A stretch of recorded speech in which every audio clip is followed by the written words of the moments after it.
Subscribe now to Kayfabe Krimes for more weekly wrestling content. Welcome to Kayfabe Krimes, the only place you should be right now to be listening to wrestling content.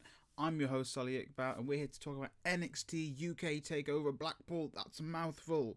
So, it was an amazing show. Go and watch it if you've not watched it. It's on the network. That's what I did. It's amazing. All the matches were really, really great, bar none. Even the matches that didn't really have much consequence were amazing. So let's get right into it. To kick off the show, they had this really nice package about the history of WWE UK, going back to the first UK tournament, which was in the Empress's Ballroom, where they had this show, and it was really lovely. They went about the history of the thing, with the champions, and the new titles being introduced, with Rhea Ripley winning the first women's title, with Tyler Bate winning the first men's title, and then Peter Dunne holding it for over 600 days, 601 days, I think, at the point where they did the pay-per-view, to stay until the end to find out whether he held on to that title or not. But yeah, really great show, and I definitely recommend you watch it. So watch it, then come back here, unless you want spoilers. So to kick off the show, we had the tag team match, the tag team title match for the NXT UK tag titles to decide the inaugural champions between Mustache Mountain, aka Big Strong Boys, and the team of James Drake and Zach Gibson. This was arguably my favourite match of the night. I love me some good tag team wrestling, and there were some great stories told in this match, especially with Trent Seven and Tyler Bate. And Nigel McGuinness and Vic Joseph really did a great job of really adding to the story of Trent Seven being much older than all the others in the match, and how his body's more broken down. And yeah, it was really great. So Trent Seven and Tyler Bate came out with like a tribute to the British Bulldogs, with their tights sort of similar to theirs, and then James Drake and Zach Gibson's Liverpool's #1. It's a really bad Liverpudlian accent. Came out. They look like $1 million as well. Everyone was really excited, especially first match of the night, and the crowd were on fire, and just the match was so good, the crowd just was even more hyped. This match there are too many spots to call. This match was a solid 15 to 25 minutes. I lost count of the time. There were so many false finishes where I thought, okay, the match is over, next one. But it was great. There were so many great spots, and I'll go through a couple of them.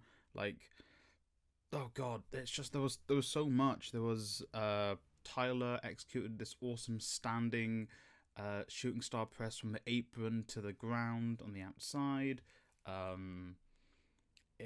Trent Seven did a suicide dive, which was then cut off mid-air by James Drake with a drop kick. But let's run through the match and some parts of it and hope it would be... God, the match was so good. So the match started off with Trent Seven in the mix. Tyler Bate and Zach Gibson, a lot of mat-based wrestling just to get the crowd going, and then in comes Trent Seven, and then for a long period of the match, it was Trent Seven getting worn down by Zach Gibson and James Drake. I think even...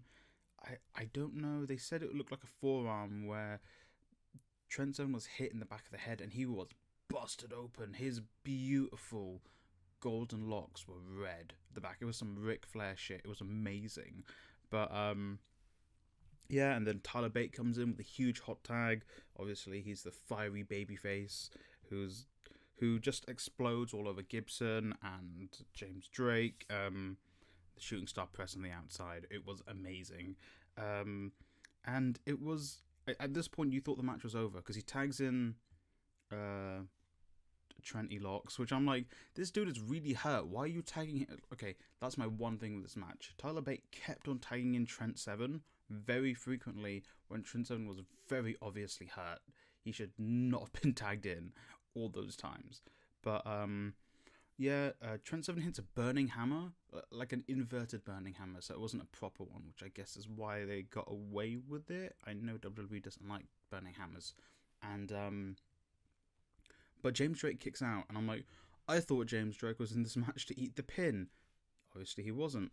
And then there's some more back and forth inside the ring. Trent Seven and Tyler Bate hit their finisher, it looks like, and James Drake kicks out again. And there's even more back and forth. I think Zach Gibson and James Drake get the upper hand. Zach Gibson hits like a twisting suplex. I don't remember what Nigel called it. And then James Drake had a 450 splash on Trent Seven, and you thought, okay, 1, 2, 3, they'd win. Didn't win, and I'm like, what? It was crazy. And then at one point later on, Zach Gibson has Trent Seven in a Shankly Gate. They'd been targeting the left arm of Trent Seven for the duration of the match. Then Tyler's trying to get in the save. James Drake puts Tyler Bate in a Shankly Gate. I know you think Trent Seven's about to tap out. They're doing the thing the Revival did, where they were grabbing each other's hands to stop the other from tapping out. And then Tyler picks up James Drake and runs him into Zach Gibson to break the hold. And you're like, okay, this is amazing. Mustache Mountain get the upper hand. They go for, like, Trent Seven puts them in a full Nelson, and Tyler does his running into the ropes and then clothesline type deal. But as Tyler was running back, he gets hit with a Ticket to Ride, which is like a one-need code breaker from Zach Gibson, which takes him out on the outside. And you think, oh, okay, then maybe, I don't know what's going to happen here. But then he puts Tyler on his shoulders like an electric chair, and James Drake fucking suicide dives out of it and takes out Tyler Bate, who like flips and falls like neck first on the outside. I'm like, this is the first match of the card, which was amazing. Back in the middle of the ring, they hit, I think, an assisted Ticket to Ride where James Drake sort of wheelbarrows Trent Seven up, and then then Zach Gibson hits a Ticket to Ride. They call it the Ticket to Mayhem, even. And 1, 2, 3, Zach Gibson and James Drake are your inaugural NXT UK Tag Team Champions. Great match. I mean, I understand they got the heels to win, which I guess means the babyfaces can chase, and that's always a nicer story. So amazing match. Fucking tag team wrestling is the best, and I'll fight you if you try to fight me about that. Up next, we have Jordan Devlin versus Travis Banks. There's a promo. They go behind the scenes and they show that Jordan Devlin attacked Travis Banks before the show, and Travis Banks comes out to the ring with a knee injury. Out comes Jordan Devlin. He's all cocky and that. Travis Banks presses X and breaks out and attacks Jordan Devlin before the match starts. You think, oh shit, Travis Banks is gonna maybe make it equal, but Jordan Devlin destroys his knee. He's stomping on his knee on the steps. He kicks it, and it's insane. Sid Scala and some refs come out to break it up. They take Travis Banks to the bank and to the back. Travis Banks to the back, not the bank. I'm pretty sure he banks the Lloyd's TSB. That's what I think. Anyway, Sid Scala and Johnny Saint come back out, and they're like, we thought you'd pull something like this, so we got a backup plan. And at this point, you know it's Finn Balor. So Finn Balor, fucking look at those 56 abs on that man, comes out, and the place erupts. It's Finn Balor versus Jordan Devlin for the match, and it was an amazing match. I feel bad for Travis Banks. Maybe he was already injured before the match, so he couldn't actually fight, which, if that's the case, it'd be a shame. If not, it's still a shame that this guy was meant to be in the first ever UK Takeover, and then Finn Balor comes in. But, you know, the fans got an amazing match. Finn Balor and Jordan Devlin, obviously, they've made a point that Finn Balor trained Jordan Devlin. That's why he's a shit Finn Balor. But no, it honestly, I thought this match was going to be a squash match, because obviously Finn, first Universal Champion, but it was somewhat competitive. I mean, it wasn't like Finn Balor had to like dig really deep and scrape the victory, but it was a nice way to showcase Jordan Devlin, as well as putting Finn Balor over big time in the UK. Obviously, Finn's huge here. So Uncle Finn, as we call him, Starts off the match hot. He is fucking wrecking Jordan Devlin. You're almost sure that it's going to be a squash.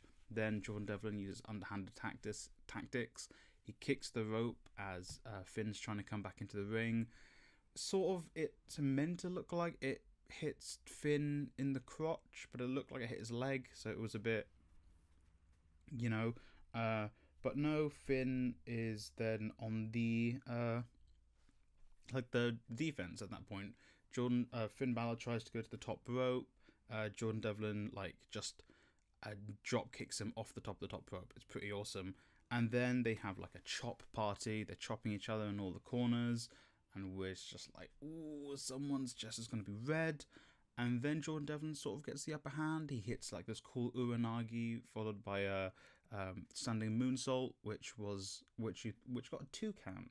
It was like a 2.5 count, which is pretty cool. That Finn let him get that 2.5 count on him. Then it's like Finn goes for a 1916, which then Jordan Devlin reverses into a Pele kick, and then Finn hits his own Pele kick, which is really cool. But then they go back and forth. Finn goes for the coup de grace a few times, but Jordan Devlin does reverse it. He goes on the ropes and makes Finn fall on his crotch area, as always. I don't think he rolls out the way of it. But yeah, I think then Jordan Devlin goes up for a huge... It was like a corkscrew moonsault. Finn gets his knees up. Jordan Devlin gets hit in the tum-tum, as we're going to call it, because we're children. So Jordan Devlin's on the floor. Finn sets up with a missile drop kick into the corner. Jordan Devlin's ready for a coup de grace. Coup de grace, 1, 2, 3. Finn Balor wins. Okay, let's be honest. If you've got Finn Balor in the ring with someone from the UK division, Finn has to go over, unless it's maybe Peter.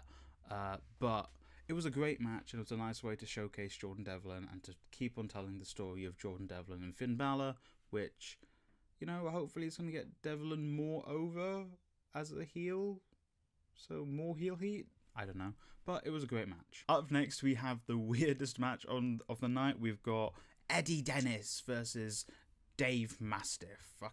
You got lanky, huge Eddie Dennis versus wide ball, amazing Dave Mastiff in a no DQ match, which I didn't know how I felt going into it, but the match was actually really fun. There wasn't too much hardcore stuff, but there was enough to be like, okay, this is cool. So the match starts off with both of them having a back and forth. There's some kind of mat-based stuff. Dennis is very much doing his heelish stuff, running away from Mastiff a little bit. Mastiff is chasing him down. And then it sort of becomes Eddie Dennis gets the upper hand for a lot of the time. He's fucking, I don't know, not from the right off, but Mastiff sort of fights back a bit. The first weapon introduced are the steel steps, they're introduced to the match, they're not used first. So Mastiff gets the steps from the outside, puts them in the ring. Eddie Dennis is kind of just watching him, which I don't know how I feel about that, but maybe it's just he was just like, yeah, come on, bring in those steps, we'll fucking fight, mother trucker. Mastiff knocks Dennis to the outside, and then he gets a kendo stick, but I really like that Nigel McGuinness called it a Singapore cane, and from now on they should just be called Singapore canes. So Eddie Dennis gets the Singapore cane. He's wailing on Mastiff. Like, it wasn't like the Charlotte Becky or Charlotte Ronda match where it looks like she clocked him in the face, but he's wailing on him, and it's kind of cool. I'll be honest, it's pretty lit. They get back into the ring. Mastiff starts fighting back a bit, but then Eddie Dennis hits this like beautiful deep six on Mastiff onto the steel steps, and at that point you kind of think, oh, maybe it's over. That was a really fast match, but Mastiff kicks out at like 2.5, and then they go back to a bit more traditional. Well, no weapons. I think Eddie Dennis then I don't remember what he calls it. I think he calls it the Seven Bridge. He sets up. Mastiff goes to the top to try and do his sort of crossbody, but Eddie Dennis gets the Severance Bridge, which is basically a razor's edge.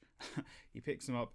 They do a really good job of selling that. Can he pick up Dave Mastiff? He picks him up. He hits him with the fucking razor's edge, and you think, oh, maybe he's won.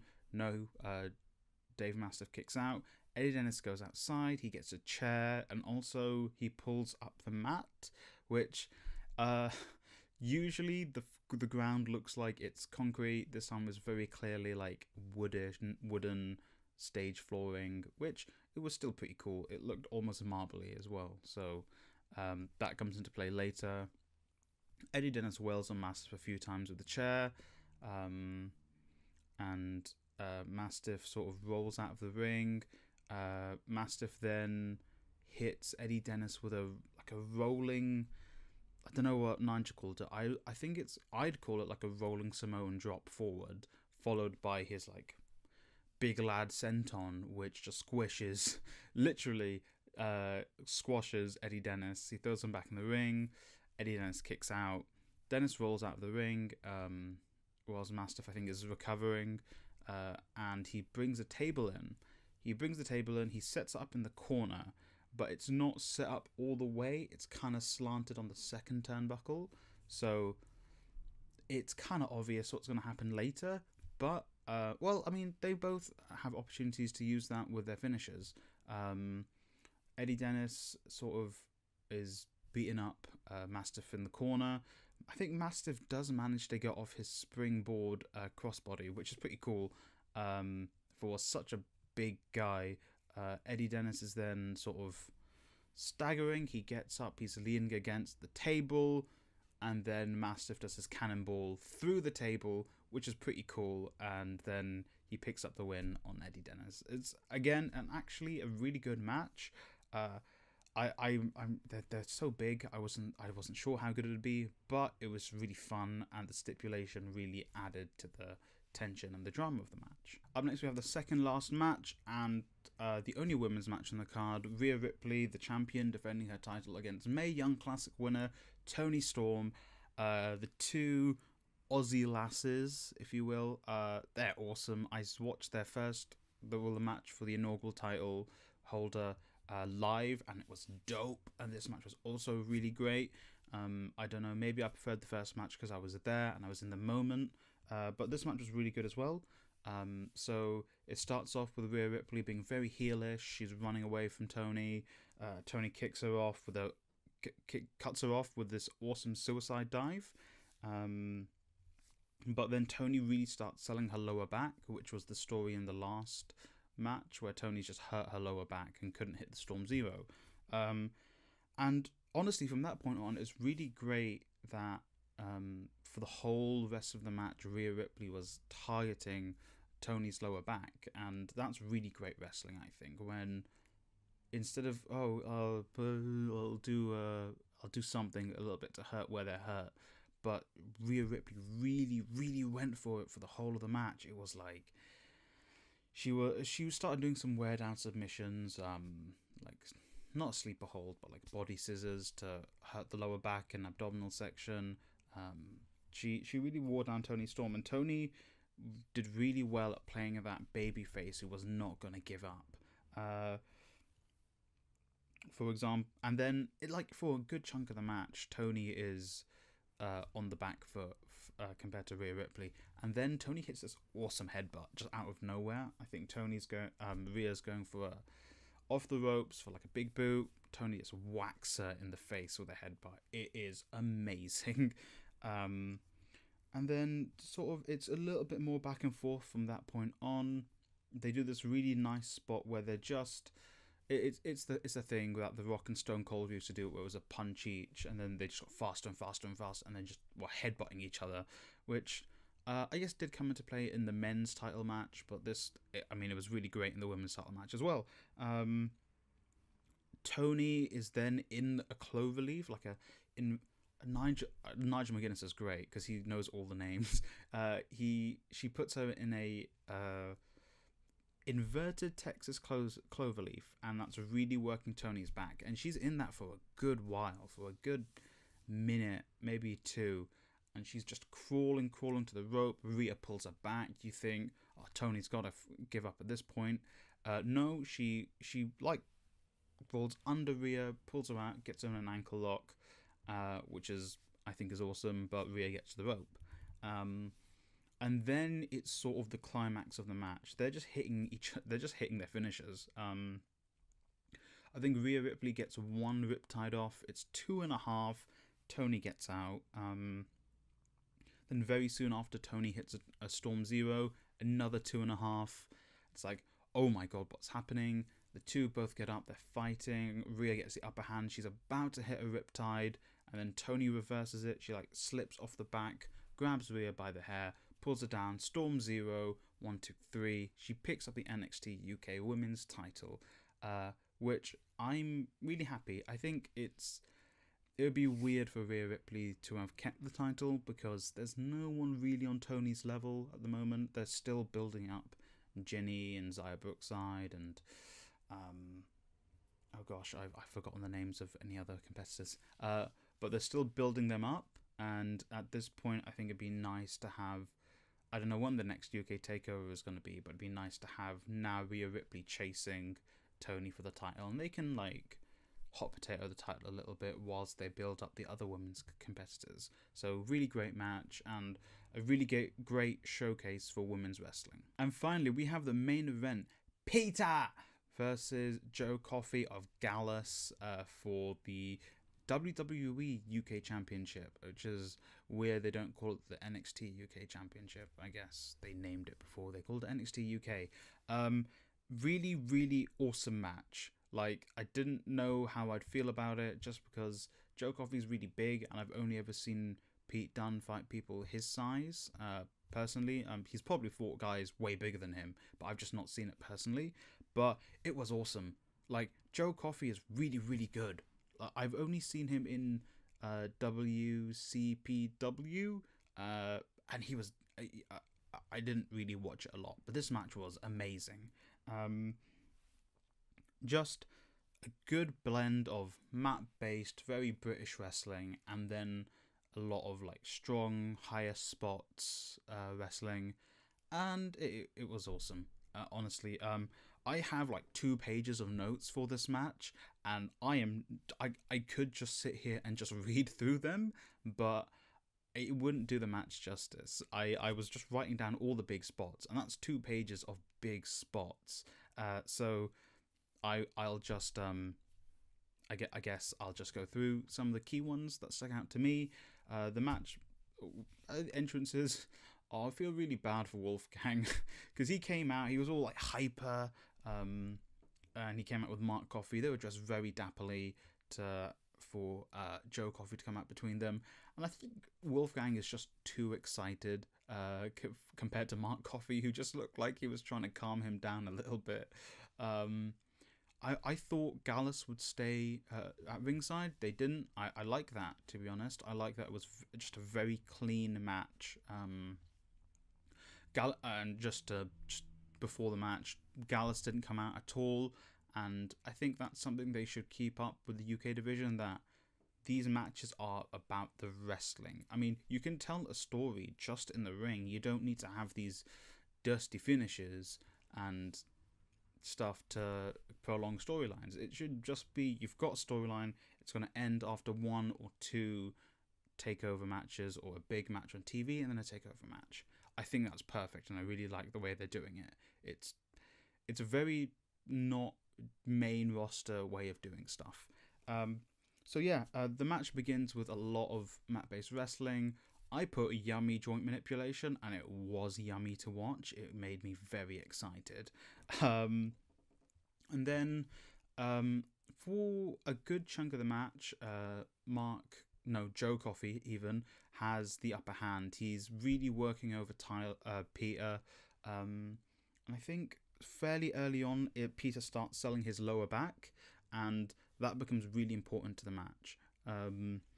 Joe Coffey starts doing some really great submission wrestling, and for a big Guy, who I thought would mainly be a powerhouse wrestler. He's got some really good technical ability. I've not, again, like I said, I've not watched a lot of Joe Coffey's work, and I was really pleased with the amount of technical wrestling that was displayed by Joe Coffey. They were doing some flippy shit as well. Not a lot. Peter, they were on the outside. Peter hits him with a suicide dive onto the outside, and then they go back in. Joe Coffey throws him out, and I don't know if it was meant to be sold like this, but Peter Dunne hits his face on the apron and then falls over, which was like, ooh, that looked nasty. But they start wrestling on the outside. Peter does the thing where I don't know if he usually it's weird. His opponent is running towards him. He runs and does a flip over. He usually does it over the turnbuckle, but he did it off the stairs and then hits an enziguri. And this was sick because the enziguri connects and Joe Coffey's face just goes straight into the ring post. Obviously, that was a planned spot, but it was awesome. And then they go back in the ring. I don't know. And Joe Coffey throughout this match just sort of hulks out. It was the story that Peter has to really, really wear him down. Even after the enziguri, Joe Coffey was on his feet.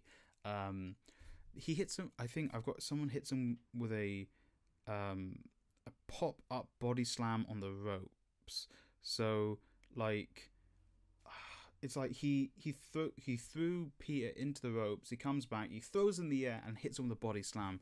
And this is really where Peter's back injury comes into play, because he's. I don't know, maybe he was actually hurting his back, but he was just grabbing his back a lot, which was just great storytelling because Joe Coffey kept on going to hit his back until the end of the match, where it's just unfortunate that Joe Coffey's finishes aren't anything to do with Peter's back. They're usually a rolling lariat or I don't remember what this other one is. But then they do the sort of the corner enziguri spot again, where Peter just hits a very beautifully timed enziguri to Joe Coffey's face.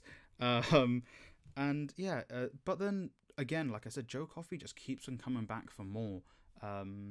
He's got Peter in the corner. Peter goes for his flipping enziguri thing, but this time Joe Coffey reads it and does like a springboard off the top rope with a crossbody onto Pete Dunne. And I'm like, this dude is huge. Like, he's thick. He's not super tall, but he's very like that. He hits him with that, and I'm like, oh shit, this is awesome. This match is going places. I mean, it was going places anyway. But then Peter reverses it and hits a bitter end, and Joe Coffey gets out at the 2 count. They start doing what Rhea Ripley and Toni Storm were doing. They're just headbutting each other loads. But with Rhea Ripley and Toni Storm, it was more fast-paced. This was just a fucking would you call it a headbutt haymaker? Yeah, like a headbutt haymaker. It was awesome.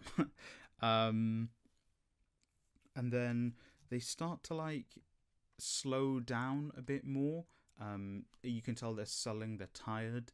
And then there was this really big spot. There's this really big spot where they're on the top rope, and it's weird because Joe Coffey puts Peter on the top rope, but I see, it looked like it was an accident, and that just might be really great selling, where Joe Coffey just is pushed off the top rope by Peter to the outside. And that's really painful. And Nigel McGuinness says he looks like he clipped, or was it Vic Joseph? Looks like he clipped the barricade as well. Peter goes out, and then Joe Coffey nails him with a rolling lariat, which I don't know what he calls it, unfortunately. And then Peter's just like, I'm dead. He puts him up, puts him back in the ring. He hits him with another one, but he just can't cover him. He's just so exhausted. And then he goes to the top rope again, and then Peter goes to I don't know, probably tries to superplex him, and then Joe Coffey falls again, but this time he takes Peter with him, and at that point it looked like it was his planned spot, but it was. And then I think they both just make the 10 count, getting back in the ring. They're both really exhausted. Peter hits a bitter end, but he just can't cover him. He's just like, Peter Dunne really sells it, where it's almost like he can't move from lying down. He's that exhausted. It's pretty awesome. Joe Coffey hits his spinning lariat. Same deal. He just can't cover him. And then they get back in the ring. Peter Dunne hits a discus forearm off his own, and then a bitter end. But bitter end only gets a 2 count. And you're like, oh shit, Joe Coffey might win this match. But then, instead of getting him up for another one, Peter rolls Joe Coffey into like it looked like he had a triangle on his head with his knees, and he was holding his fingers. Obviously, he does his joint snap, but this time he's just really pulling them apart. And a few seconds later, Joe Coffey taps, and Pete Dunne wins. And I really love that they got Pete Dunne to win in a way that wasn't just a bitter end 1, 2, 3. They've really been doing that recently with him, and I really, really rate that. Top marks to you, Triple H, or whoever's producing this show. And you think that's the end of the match. Peter's in the middle. He's standing tall. The copyright logo comes up. But then, fucking Walter appears at the top of the ramp. Like, his music starts playing. Walter walks out. He looks like a fucking beast. That big German boy, as I'm going to call him. He's just stood there. And then he walks his way to the ring. And this is really interesting, because I thought they might just end it with Walter coming out, stare down from the ring and ramp. Nope, Walter comes into the ring. He stands there. He does this thing where he, like, super, like, I'm tough German man. And I'm like, Walter could fuck up anyone in the universe at this point. Pete Dunne does the belt in his mouth, the fists to his face. And then Joe Coffey gets into the ring and he tries to stand off with them, and Walter fucking big boots him in the face and he falls out the ring. And huge pop. The crowd went berserk when Walter came to the ring initially. And then they stare down a bit more. It was a bit awkward because it looked like that went a little bit too long. But Walter walks out. He's staring Peter down. He leaves. Peter's music plays. And the show ends with Pete Dunne standing in the middle of the ring, just like, I'm fucking champion. I run this division until Walter comes and steals that title from him. It was an amazing match. But the highlight of that match was the crowd chanting, Vince McMahon, are you watching? And I think, I checked Twitter, Vince tweets out, yes, I was watching NXT TakeOver UK, Blackpool, England, Australia, bloody so long of a title. Yes, it was awesome. And that's what's going to be key for NXT UK to be successful. If Vince McMahon notices how amazing it is, this show is going to fucking skyrocket. It's going to be the thing in professional wrestling in the UK. I know a lot of people are upset that the indies have been raided, basically, in the UK, and even there was some talk of WWE paying indies to fold, but NXT UK is so great. Once that show really takes off, it gets another belt for the guys to fight for in the mid-card, it could be its own main roster thing in the UK, and I would bloody well hope so it gets to that point. Global localization, I'm the game, Triple H. But yeah, NXT TakeOver UK Blackpool was amazing. Definitely go and watch it. Thank you for listening to the Kayfabe Krimes podcast. We'll be back with you for more wrestling news and show reviews next week. Remember to like, subscribe, and share this with your friends. And thank you for listening. Tony Storm. Tony Storm.